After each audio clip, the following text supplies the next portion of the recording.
नर्मदे हर, नर्मदे हर, नर्मदे हर, नर्मदे हर, नर्मदे हर. नर्मदे हर. पुंडलीक वरदे हर विठ्ठल श्री ज्ञानदेव तुकाराम. पंढरीनाथ भगवान की जय. माऊली ज्ञानेश्वर महाराज की जय. गोपाल कृष्ण भगवान की जय. जगद्गुरु संत तुकाराम महाराज की जय. सच्चिदानंद श्रीपाद बाबा की जय. सच्चिदानंद रामदास बाबा की जय. सच्चिदानंद नारायण बाबा की जय. सच्चिदानंद रोहिदास बाबा की जय. अवधूत चिंतन श्री गुरुदेव दत्त सब संतन की जय. नर्मदा मैया की जय. नर्मदे हर. नर्मदे हर. बापरे, इथे नवीन माझ्यासाठी कोणीच नाही, सगळेच माझे आहेत. अगदी इथले आहेत. त्यामुळे असं बोलायला काही असा कुठला आड पडदा इथे असा कुठलाच नाही. खरं सांगायचं तर म्हणजे ही परिक्रमा एका रात्रीचीच असते, खऱ्या अर्थाने एका मुक्कामाचीच असते. फक्त तो रोज बदलतो म्हणून ती एका रात्रीची मुक्कामाची असते. आणि या परिक्रमेसाठी आपण एकटे चालत नसतो. आणि खरोखर या परिक्रमेला जेव्हा घरातून पहिलं पाऊल टाकायची वेळ आलेली होती तेव्हा मैयाचा एवढी मोठी कृपा होती. पहिलं पाऊल बाहेर पडलं आणि त्यावेळी माझ्यासोबत माझ्या पुढे साक्षात पांडुरंग चालत होते. सगळे देवदेवता चाललेले होते. माऊली चालले होते, तुकाराम महाराज होते, एकनाथ महाराज होते, समर्थ रामदास होते, माझे सद्गुरू होते, सच्चिदानंद श्रीपाद बाबा, रामदास बाबा, नारायण बाबा, रोहिदास बाबा. त्याच्याच बरोबरीने जोडीने अण्णा काकू होते, माझ्या आईवडील. अण्णांचे आईवडीलही होते, काकूचेही आईवडील होते, माझे सासू सासरे पण होते. अतिशय प्रिय असणारे माझे अनेक मित्रमंडळी होते. किंवा आत्ता मगाशी पठाण साहेबांनी 2 शब्द बोलून गेले, त्यांची आई ज्यांना आम्ही भाभी म्हणायचो त्याही सोबत होत्या. माझा एक दिवंगत मित्र सुरेश बनसोडे, बन्सी आम्ही म्हणायचो, तोही होता सोबत. लहान भावासारखा खूप काम केलेलं माझ्यासोबत अलीजान पठाण होता. माझं प्रेरणास्थान माझे चुलते कैलासवासी मारुती पाचारणे तेही होते. त्यामुळे इतकी आनंद यात्रा होती ती. त्यामुळे खूप आनंद घेता आला. परिक्रमेचा अनुभव कथन, परिक्रमा करणारा मी काय पहिलाच व्यक्ती नाही. यापूर्वी म्हणजे मैयाचा जन्मच म्हणजे 96,000 कोटी वर्षांपूर्वीचा. म्हणजेच जेव्हा शंकर महादेवांनी हलाहल पचवलं होतं आणि त्यासाठी त्यांनी जटेमध्ये गंगा, गळ्यामध्ये नागराज किंवा हिमालयामध्ये किंवा कैलास पर्वतावर त्यांनी आपलं सर्व म्हणजे तो हलाल पचवण्यासाठी, थंड होण्यासाठी तपश्चर्या केलेली होती. आणि जेव्हा अमरकंटकमध्ये हलाहल निघून जात असताना त्यांच्या कंठातून जे घाम निघालेला होता त्या घामातून निर्माण झालेली ती नर्मदा होती, मैया होती.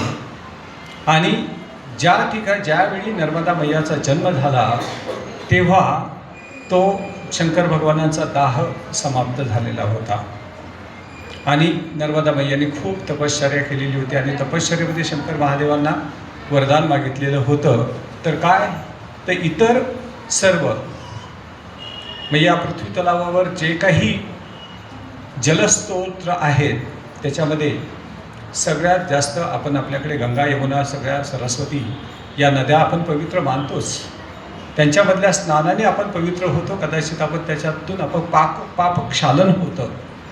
पण नर्मदा मायाचं एक सगळ्यात महत्त्वाची गोष्ट अशी आहे, केवळ दर्शनाने सुद्धा तुम्हाला मोक्षप्राप्ती होते.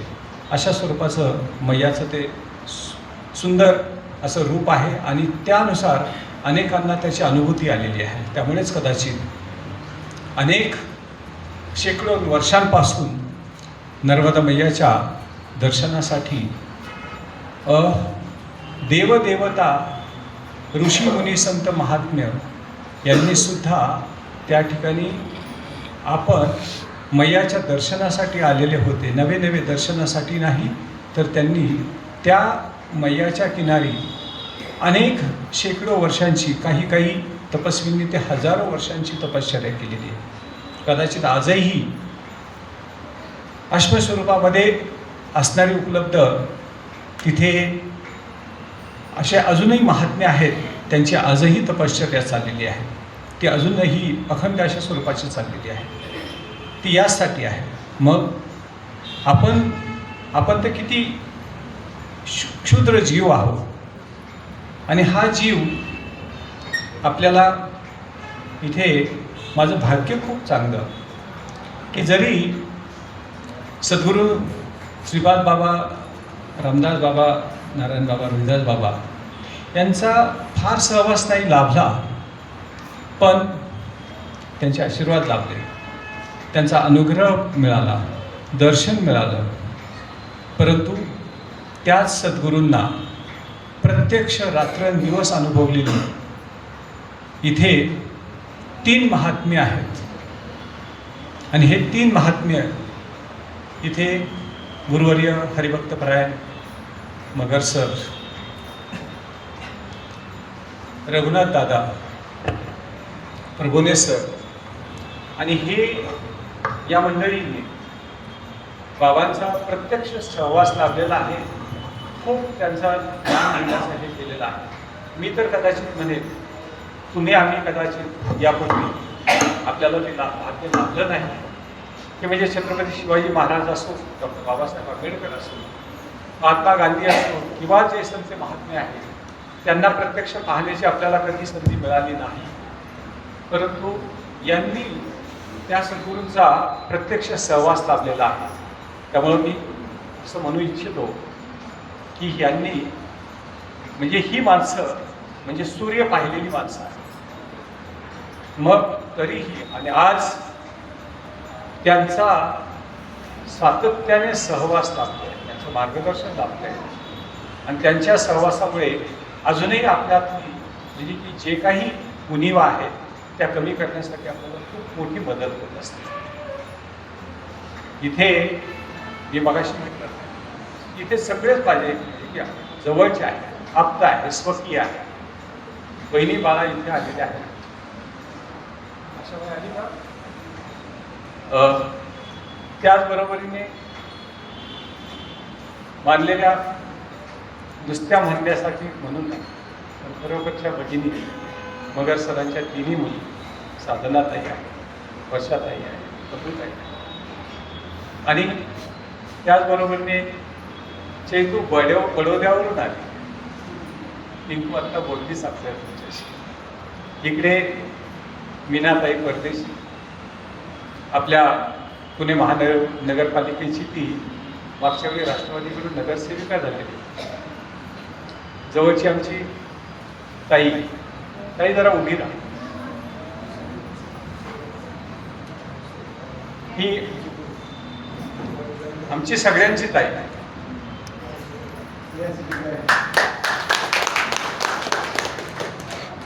अशी गेल्या 40-45 वर्षापासून म्हणजे की अगदी जवळचे झालेले अशा स्वरूपाचे खूप आहे. माझे वर्गमित्र आहेत, वर्गमैत्रिणी या ठिकाणी आले. साधक जे नेहमी तिथे जवळ बसलेले आहेत. माझ्या ऑफिसमध्ये काम करत असतानाचे सहकारी पण भरपूर आले. हे सगळ्यांचा या ठिकाणी हा म्हणजे हा जो प्रेमाचा आविष्कार पाहून मला थोडंसं सद्गतीत होत आहे. असं वाटतं ना की अजून काय हवं आपल्याला ना. सगळी प्रेमाची माणसं जेव्हा आलेली आहेत एक तर म्हणजे अंत्यविधीला असतात, पण ही अंत्यविधी नाही, ही आता सुरुवात आहे. हे जरी माझ्या रिटायरमेंटनंतरचं हे दुसरं पर्व आहे आणि दुसरं पर्व अतिशय या सद्गुरूंच्या गुरुवर्यांच्या मार्गदर्शनामध्ये चांगल्या पद्धतीने पार पाडलं. आत्ताच आगाव सर बोलले ना, तुम्हाला सांगतो त्यांचं नाव विठ्ठल आगाव आहे. मी नोकरीला लागलो 89 मध्ये परभणीला जाऊन जॉईन झालो. तेव्हा हे माझे पहिले बॉस, तेव्हा माझ्या नोकरीतले पहिले बॉस, माझे नोकरीतले पहिले गुरु आजही संपर्कात आहेत. बरेच जण या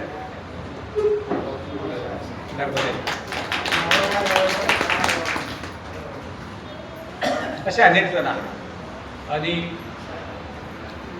आपण हे प्रेम दाखवलेलं. अर्थात नर्मदा परिक्रमाच्या संदर्भात नाही पहा, मला म्हटलं ना काकूची आठवण सांगितली. काकूच्या सोबतीने खास मैत्रीण काकूची मावशी आलेली आहे आणि मावशीबरोबर सुनीता पवार त्याच्या मी म्हणजे ती 7वीत होती, मी 10वीत होतो. तेव्हापासूनची आमची आजपर्यंतची राखी आणि भाऊबीज कधी चुकली नाही. ती त्याच्या इथे आता येते. मावशी या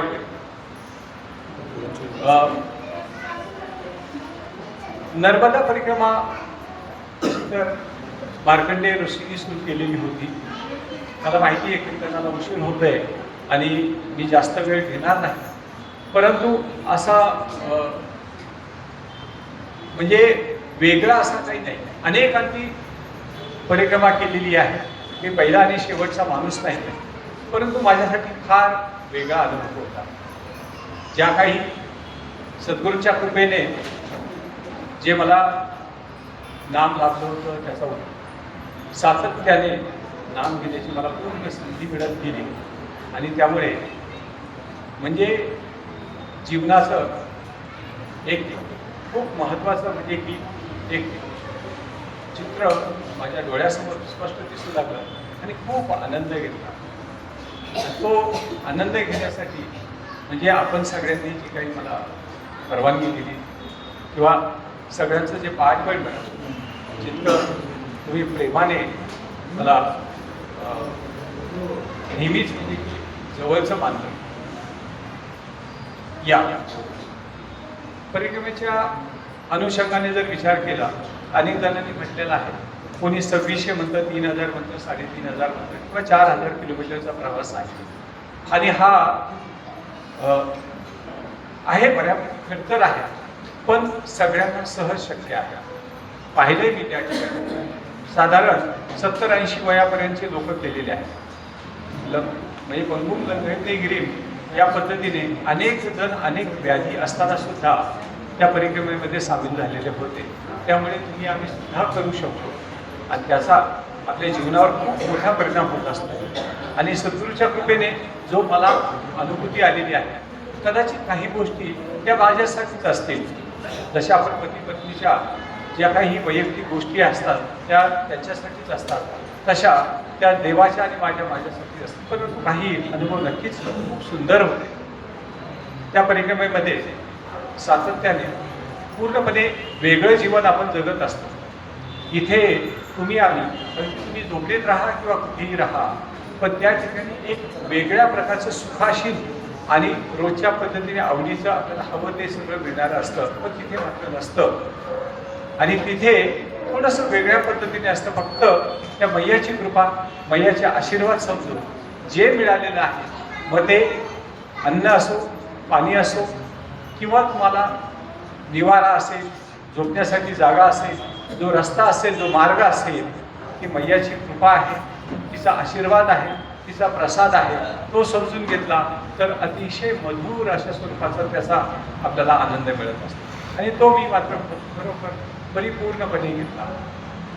आणि ही जरी म्हणजे वेगवेगळ्या टप्प्यामध्ये म्हणजे मला त्याचे 4 टप्पे करता येऊ शकतात.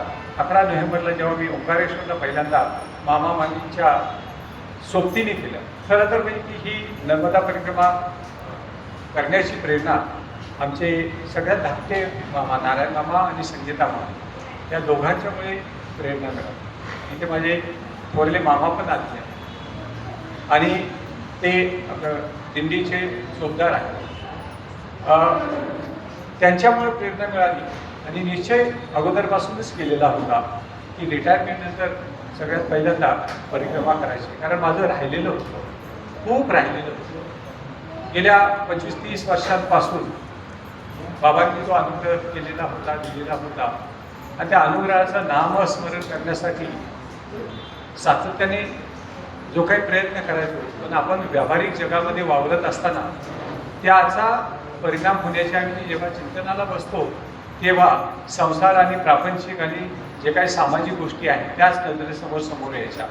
त्यामुळे कधी जे आपल्याला हवं तशा पद्धतीचं चिंतन असं घडत नव्हतं आणि म्हणूनच ठरवलं होतं की ही संधी अजिबात सोडायची नाही आणि खरोखर ही संधी कोणीच सोडू नये, कुणीच सोडू नये. थोडासा कंटाळवाणं वाटेल त्या ठिकाणी जाण्याचं, परंतु निश्चयाने गेला तर नक्कीच होऊ शकतो. त्याचे 4 टप्पे मला करता येऊ शकतो. ओंकारेश्वरपासून सुरुवात केली तर मिठी तलाईपर्यंत म्हणजे तिथे नर्मदा मैया समुद्राला मिळते ते 700-800 किलोमीटरचं अंतर आहे. त्यामध्ये जात असताना महाराष्ट्रातून आपण जेव्हा सुरुवात करतो म्हणजे मध्य प्रदेशमधून निघाल्यानंतर बडवानीपासून पुढे गेल्यानंतर तिथे शूलपाणी जंगल लागतं. नर्मदा मैयाच्या परिक्रमेमधला अत्यंत कठीण, दुष्कर आणि सगळ्यांच्यासाठी म्हणजे की शारीरिक मानसिक थकवा आणणारा अशा स्वरूपाचा तो अनुभूती असते आणि त्यातून जो पार पडतो तो खरोखर म्हणजे की त्याची परिक्रमा म्हणजे पूर्ततेला जात असते. आणि प्रश्न एक दिवसाचा नसतो. मी मगाशी तुम्हाला म्हटलं हा फक्त 1 रात्रीचा प्रवास आहे किंवा 1 रात्रीच्या परिक्रमा आहे. त्याचं कारण की आपण रोज नवीन वेगळ्या गावात जात असतो. तुम्हाला माहीत नसतं की आता सकाळी उठल्यानंतर तुम्ही नाश्ता कुठे करणार.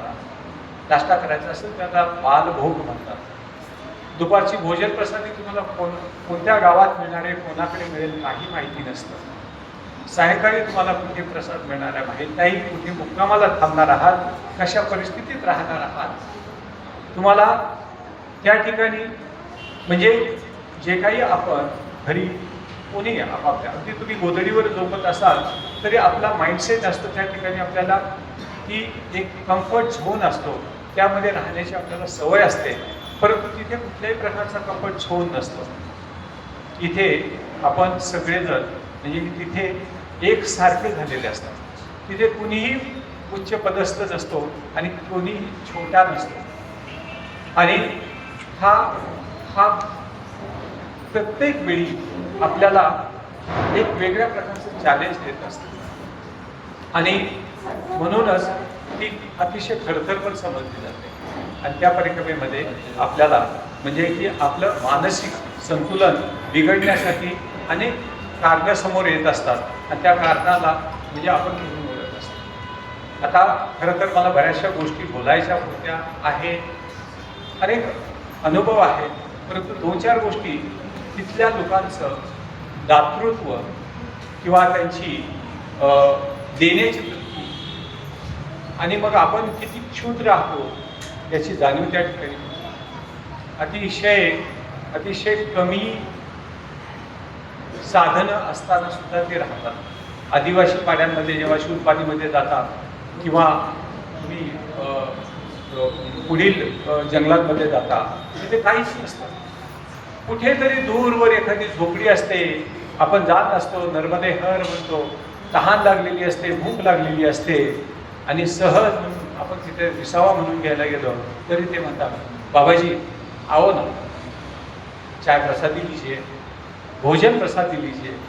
अक्षरशः काही नसतं. एका ठिकाणी गेलो होतो, त्या कुटुंबामध्ये लहान लेकरांपासून मोठ्यापर्यंत सगळेजण होते आणि त्याच्यामध्ये काही नव्हतं.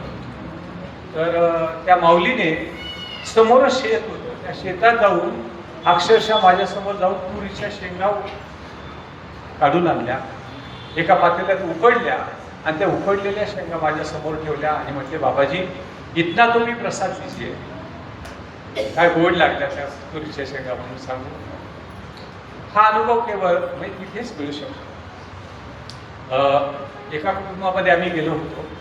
म्हणजे रस्त्यावरून असं म्हणजे जात असताना एका माऊलीने खूप आग्रहाने बोलवलं, नाही बाबाजी आपको आना ही होगा, आपको हमें हमारे घर पे आना ही होगा, कम से कम जल तो लीजिए,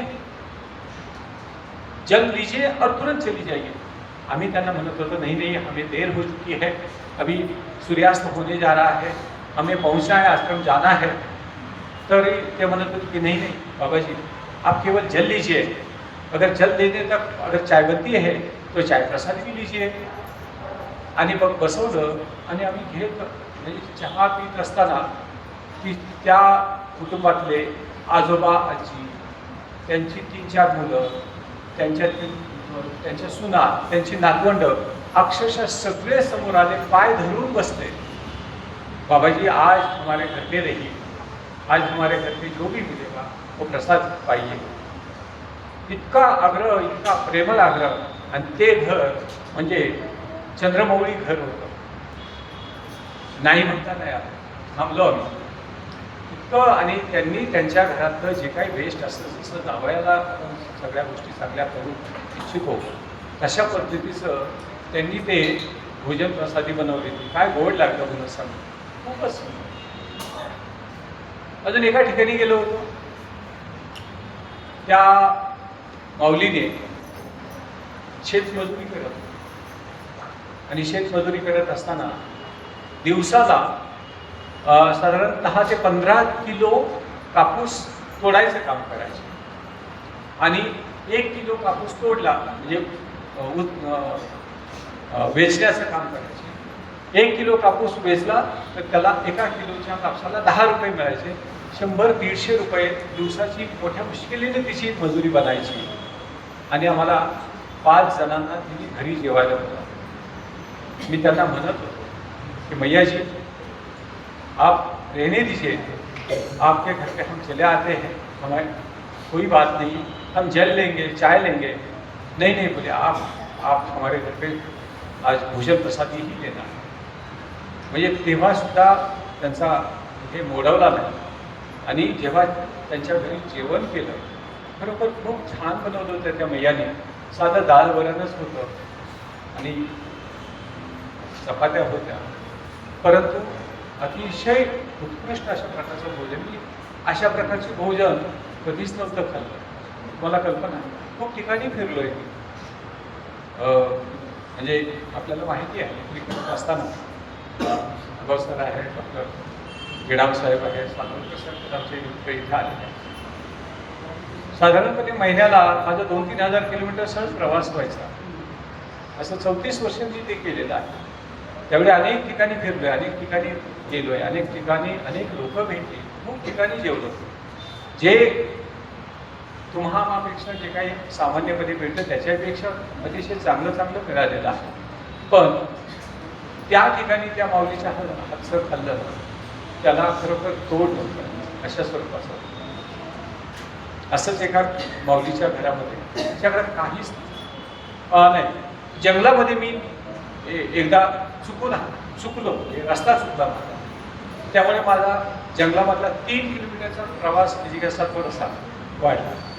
मीना हसते, ती त्यावेळी बोलत होती, पण 3 किलोमीटरचा प्रवास वाढला माझा. आणि एवढ्यात त्या जंगलामध्ये कुठेतरी लाकडं तोडल्याचा आवाज येत होता. मी तो आवाजाचा वेध घेतला आणि 2-3 वेळा नर्मदे हर नर्मदे हर नर्मदे हर केलं. आणि मग ते पती पत्नी त्यांचा अवतार, ते म्हणजे आदिवासी लोक मुंडाशाला ते मळकं कापड गुंडाळलेलं कसं तरी, म्हणजे त्या माऊलीचं पण 4 ठिकाणी साडी वगैरे म्हणजे अशा परिस्थितीत होते. आणि मग ते धावत आले, बाबाजी आप शायद भटक गए हो, यहाँ से रास्ता नहीं है, आप एक काम कर दीजिए, यहाँ के ये पहाड़ी से उस पार जाना है, फिर आपको वहाँ से वो रास्ता मिलेगा. ठीक आहे म्हटलं, तेव्हा जायचं होतं. या विनोद धरपडे. मग थोडा वेळ थांबलो आणि त्यांनी खूप वेळ ते वारंवार म्हणत होते, आप अगर घर पे होते तो कम से कम चाय पासा पितो भी देते. त्या बाबाजीने अशी परिस्थिती होती त्याची, त्यांनी कुठेतरी खनवटीला असं लावलेलं छोटंसं असं उलगडलं आणि अक्षरशः चुरगडलेली 10 रुपयाची नोट.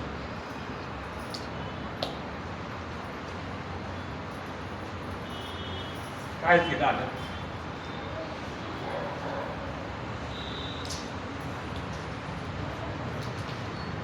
म्हणजे त्यांच्या श्रीमंतीची किंमत नाही.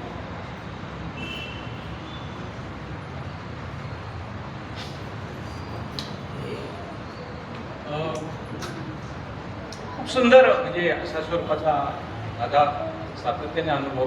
खूप छान. इतक्या ऋषीमुनींच्या आश्रमांमध्ये जातात, पुस्तलीला भेट देतात, तिथे दर्शनं करतात, चिंतन नामस्मरणाचा तर अलौकिक आनंद अनुभव मला मिळाला. म्हणजे तो अवर्णनीय आहे आणि तो असंच सातत्याने राहावा असं वाटतं. नको म्हणजे आता म्हणजे की आपल्याला माहिती आहे की आपण काय करतो. नाहीतरी वयाच्या 60 वर्षापर्यंत आपण प्रपंच केला, घर कुटुंब संसार ऑफिस समाज तुम्ही आम्ही सगळे पुन्हा म्हणजे की आपण हा जो मायाजाळच असतो म्हणा, पण तरी पण एक आपण प्रापंचिक संसारिक माणसं आहोत आणि त्यामध्ये आपल्याला राहायचं आहे आणि त्यात राहूनच जसं सगळ्या संतांनी केलेलं आहे आणि त्यांनी आपली उद्धार करून घेतलेला आहे बरोबर. आणि ज्यावेळी इथे मगर सर प्रभुने सर देवनाथ दादासारखे गुरुवारी सोबत आहे तोपर्यंत काय कोणाची भीती. खरंच काय कोणाची. आनंद संप्रदाय एवढा मिळालेला आहे. बाबांनी आपल्याला नामस्मरण करण्यासाठी नाम दिलेलं आहे, त्यामुळे नाही भीती वाटत त्या गोष्टीची. अगदी समाधानी आहे, कुठल्याही गोष्टीचं हे नाही. पत्नीची खूप चांगली साथ मिळते आहे, मुलं आपापल्या ठिकाणी खूप छान. आई वडिलांनी हा एवढा मोठा वारसा दिला.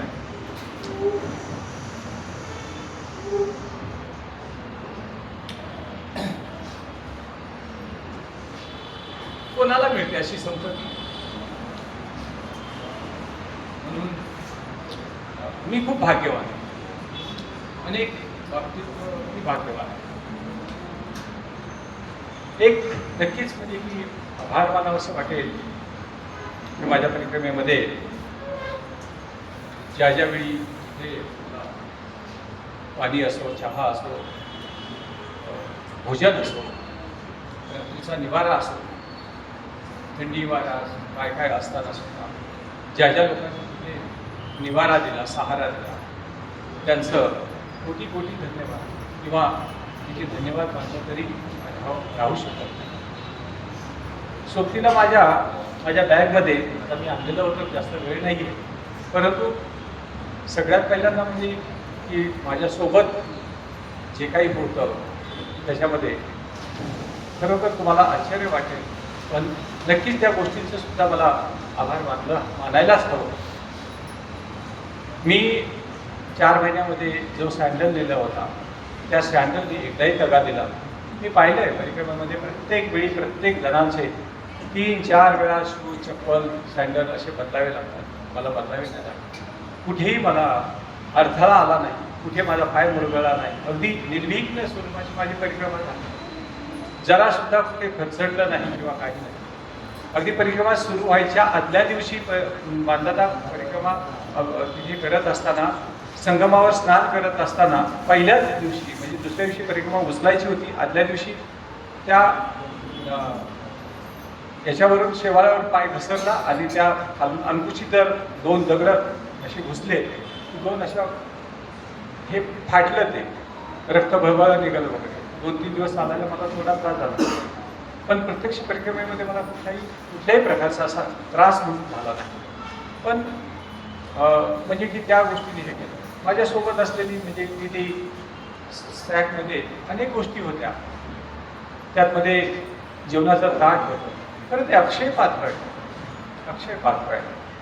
कधी उपाशी राहू दिलं नाही त्या पात्राला, किंवा थंडीमध्ये स्वतःला सांभाळण्यासाठी स्लिपिंग बॅग, त्यातमध्ये एक शॉल होता त्यातलं, ते प्रत्येक गोष्ट माझ्या किती कामाला आली. माझा म्हणजे संरक्षण केलं.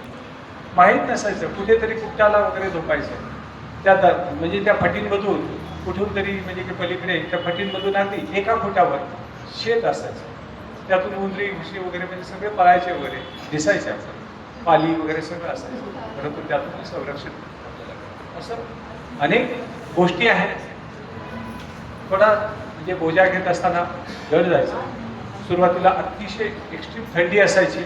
अमरकंटक सोडल्यानंतर खूप ऊन वाढलं, जवळपास 35 ते 40 डिग्रीपर्यंत ते उन्हाचा पारा चढलेला होता. परंतु त्यामध्ये सुद्धा मैयाने खूप सावरलं. म्हणून म्हणजे माऊलींच्या पसायदानामध्ये जसं म्हटलं आहे, म्हणजे ते परिक्रमा करत असताना ते ऊन मला लागलं नाही. पसायदानामध्ये म्हटलं आहे त्यावेळी मार्तंड जे तापहीन झालं होतं माझ्यासाठी, अशा स्वरूपाचं ते सुंदर असं अनुभूती मिळाली. सुखरूप मी घरी आलो.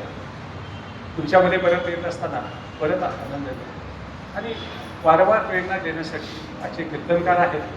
माझे खूप आत्ता हल्लीच म्हणजे सख्खे म्हणण्यासारखे ते सखा झालेले आहेत. नानाचं कीर्तन आता तुम्ही ऐकालच, अतिशय गोडवाली. दादांचा अनुग्रह घेतल्यापासून त्यांचं बोट सोडणं नाही आणि कोणाचं ते बोट सोडत नाही. अतिशय प्रामाणिक आणि सुंदर अशा स्वरूपाचं नानांचं वर्तन वागणं आणि मांडणं असतं. त्याचं तुम्ही ऐकला. त्यांची पण सातत्याने प्रेरणा राहील. सुरुवातीला जायच्या दिवशी सुधीर भाई इथे आलेले आहेत. त्यांनी अगोदर परिक्रमा केली होती. ते बोलायला असायचे, पण ते माझ्याशी हिंदी बोलायचे, मी पण हिंदी बोलायचो. त्यांना थोड्या वेळासाठी असा गैरसमज झाला की मी मराठी नाहीच आहे. त्यांना वाटलं मी कुठल्या तरी उत्तर भारतीय आहे. मग नानांनी सांगितलं नाही भाऊ आपले इथलेच नाही. ते सुधीरबाई पण आता इथे असते. अशा प्रकारची की मी जास्त वेळ घेणार नाही. खूप गोष्टी आहेत ऐकण्या म्हणजे की सांगण्यासाठी संचित खूप झालेला आहे. कधीतरी कुठेतरी चर्चांमधून एक एक धागा उलगडत जाईल, त्यावेळी आपण नक्कीच बोलू. आज मी अजून जास्त तुमचा वेळ घेणार नाही.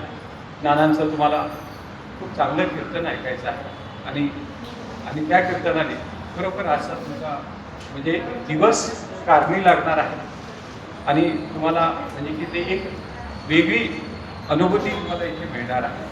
त्यामुळे निश्चितपणे आज सगळेजण प्रेमाने बोलावल्यानंतर इथे आलात म्हणजे आणि आपण सगळे इतकी प्रेमाची माणसं, त्यामुळे मला खरोखर थोडंसं कधी कधी म्हणजे थोडंसं इमोशनल होतं. पण खरोखर तुम्ही एका हाकेवर इतके जण आला आहात, बरोबर धन्य वाटलं मला. आणि असं वाटतं की खरंच एवढी प्रेमाची माणसं आल्यानंतर आता पुढे काय हवं आहे आपल्याला. तशा पद्धतीने तुम्हाला सुद्धा मैयाची कृपा नक्कीच राहील. तो आशीर्वाद तुमच्या सुद्धा पाठीशी राहणार आहे.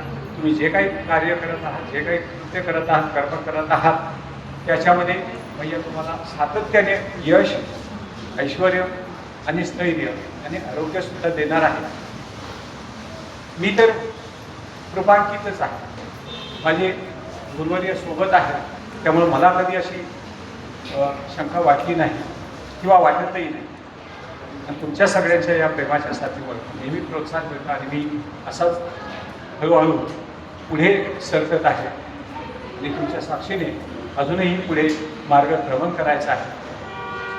माऊलींनी पसायदानामध्ये सुद्धा म्हटलेलं होतं, आता विश्वात्मके देवी म्हटलेलं होतं. तसं खऱ्या अर्थाने हे माझं दुसरं पर्व सुरू होत असताना म्हणजे मला म्हणावंसं वाटतं आता ही खरी माझी सुरुवात झालेली आहे. त्यामुळे या आता ही जी सुरुवात झालेली आहे त्यासाठी तुमच्या सगळ्यांच्या सदिच्छा, प्रेम, आशीर्वाद सगळ्यांचे माझ्यासोबत आहेतच. पांडुरंगाची कृपा आहे, सद्गुरूंची कृपा आहेच. मैया सुद्धा माझ्यावर कृपा करते.